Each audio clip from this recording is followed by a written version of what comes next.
Hi everyone and welcome back to my channel. Today I'm going to be talking about 10 books on my physical TBR that I own that I can't believe I haven't read yet. These are all titles that I bought with full confidence that I would enjoy, but for some reason haven't gotten around to. So if you're interested, stick around and I'd love to hear what you think of these titles. First off, we have Strange the Dreamer. Now, I have read the Daughter of Smoke and Bone trilogy by this author and absolutely adored the writing. It was so lyrical and so beautiful, and I've heard a lot of wonderful things about this one. However, it being a thicker fantasy novel, I feel like I'm just a little bit intimidated. The author's prose is beautiful, but can be a little purple, and I think that I've just felt like it might take me a little while to get into and it would be a big time commitment, so I have been putting it off. I know that the sequel to this duology has been released as well, so it's a little less intimidating knowing I can binge read the entire thing without having to wait between installments, but for some reason it just keeps getting pushed down on my TBR. Next up, we have Wind Witch. Now, this is one that I actually started with the best of intentions. As you can see, I've actually posted out all different sections of the book. This is a really cool technique that I saw online. I can't remember where I saw it, but it's basically this concept that if you're intimidated by a book or just find yourself procrastinating on it, you can divvy up the entire book into small, manageable chunks with Post-its, and then you're just responsible for reading one little chunk every single day. So, worked great for the first chunk or two, and then I just kind of dropped off and never got back into it. It's such a shame because I love Susan Dennard. I've met her at several events and she's such a lovely person, and I think the series has a lot of promise, but high fantasy can be a little bit hard for me, and I liked the first book, but it didn't completely enthrall me, so I have procrastinated a little bit on continuing the series. This is definitely one where I would be interested to know if you've read it and if you're caught up with the series, if it gets better, if it gets faster paced, and if you've enjoyed it. Next up is King of Scars. This one kind of surprises me that I haven't read it yet because I actually ended up with 2 copies. I had pre-ordered one and then I bought one to get it signed at an event. However, I was really excited to read this one, and then I started seeing reviews coming out and a lot of them were a little lackluster. I was really surprised. Nikolai is such a beloved, fun, vivacious character, and I was not expecting to see that this book kind of dragged in a lot of people's opinion. So I definitely still want to read it, especially with the upcoming show that's going to premiere on Netflix in a couple of months. However, it's just one that I'm a little bit intimidated by after seeing the mediocre reviews and seeing how long it is, especially because it's been a really long time since I've read a Leigh Bardugo book. I think the last one I read was Crooked Kingdom, I believe, which is the sequel and last book in the Six of Crows duology, and it was so good. So going from that to something that a lot of people didn't love is a little bit off-putting to me. Next, we have Courting Darkness. This is one that I actually have started recently and then put down, which seems to be a bit of a common theme with some of these.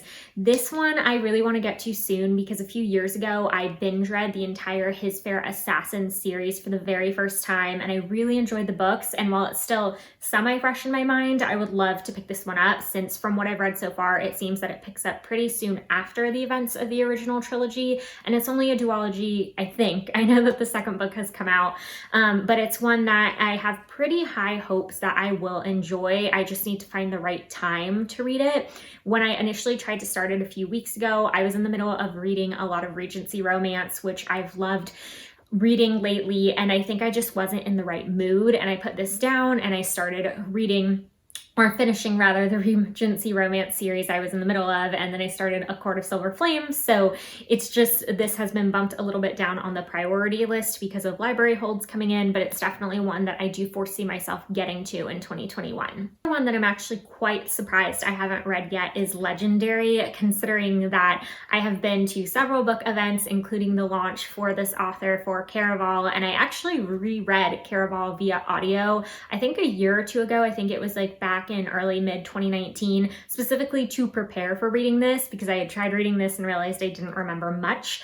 I really enjoyed my reread of Caraval. I thought that the world was so creative and lush, and I was so happy with it and was excited to start this. However, I've started this, I want to say 2 or 3 times, either in print and or in audio, and something about it just doesn't capture me. I don't know if it's the POV shift, since I think this is from Donatella's point of view and the first book was from Scarlett's point of view, her older sister. So I would love to hear if the series is good moving forward, if Legendary, and then I think the last book is Finale, if they're just as good as Caraval, and if it's something that you think I should definitely prioritize finishing. Next up, we have Only Ever Yours. This is a book that I actually 100% was influenced to buy by book bloggers in the mid-2010s. I read about this on a couple of book blogs. I heard amazing things, that it's a great social commentary. It's kind of a mix, I believe, of Brave New World and The Handmaid's Tale.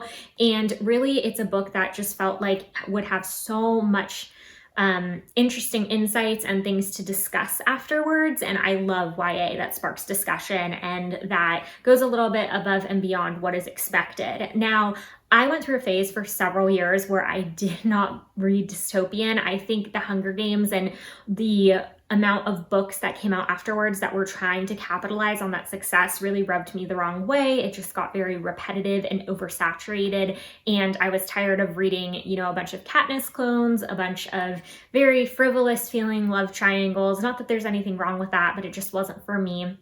And so it kind of gave me a bad taste for just the entire genre in general. And then ever since then, the past couple of years, I've started reading, 1 or 2 dystopian books here or there per year, and I've really enjoyed them. This past year, especially in 2020, I loved The Grace Year. So I think that this is a book that could really get me back on track with reading dystopian. It definitely fell to the bottom of my TBR because when I bought it, it had already been out for a while. And so there wasn't really a sense of urgency around reading it because it wasn't a new release. But this is definitely a backlist book that I am very, very confident that I am going to enjoy when I get around to it. For this next one, I'm going to be counting 2 books for one. These are the last 2 books in, I believe, the Starbound trilogy. This is a trilogy that I read the first book, which I think was pitched as kind of like a Titanic in space, and I adored it. I loved the cover.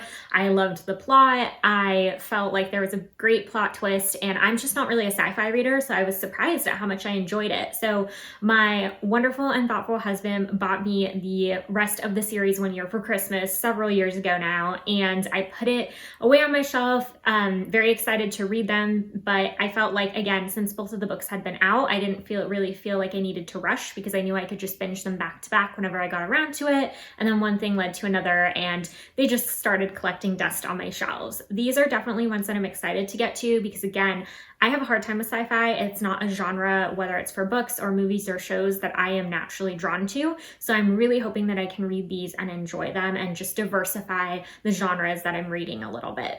Next up is Uprooted. This is another book that came out in the mid-2010s. I think that is somewhat of a common theme in this video. I had started blogging in 2014, and these fantasy retellings were super big, super popular. Everyone was buying them. Everyone wanted them on their shelves, and I definitely fell victim to that. Not to say that they're not good books, but I definitely feel like the current new releases aren't quite as fantasy heavy as they used to be, which is why I have quite a backlog on them. I have heard nothing but good things about this book, so I'm pretty sure I'm going to enjoy it. Just, I struggle with high fantasy sometimes. I really have to be in the mood for it, and it's very, very hit or miss for me, but I hear this one's really excellent, so I'm hoping that I will enjoy it.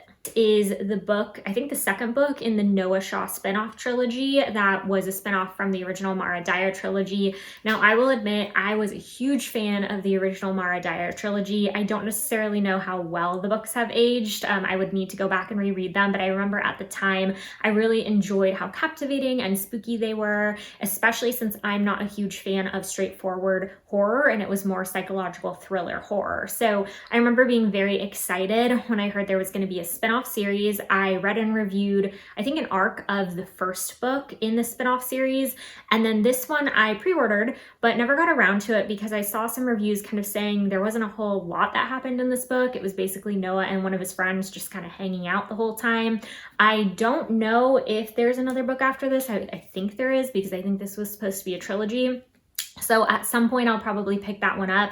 I would like to reread the original Mara Dyer trilogy before getting back into this series, just because I'd like to see how it stands up several years later to my reading tastes, and also because I just really can't remember what happened in the main series or even in this previous book, aside from some general creepy vibes. So this is one that will definitely probably take me a while to get to because I need to reread 4 books before I get to this one. And lastly, what is perhaps one of my biggest surprises of a book that I own and have not read yet is The King of Crows, which is the 4th and final installment in Libba Bray's Diviner series.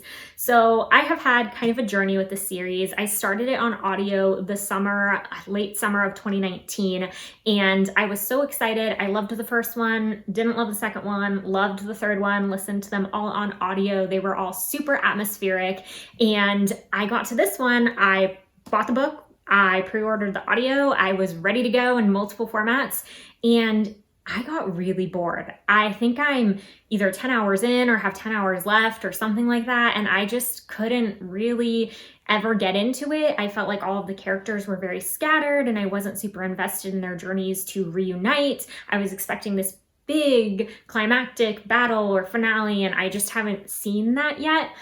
So would love to know if this gets better and if it's something I should prioritize, especially because the longer time goes on, the more I'm afraid I'm going to forget the events in the first 3 books, because I paused the audio of this back in February 2020 and I have not touched it since, which is roughly a year ago from the time that I am filming this video. So it's definitely a series that I want to see through, because I have already invested so much time in it. However, I'm really surprised that so far, at least, this last installment has been so slow. That is it, my 10 books, or I guess 11 if you count the 2 books that I counted as one for the Starbound trilogy.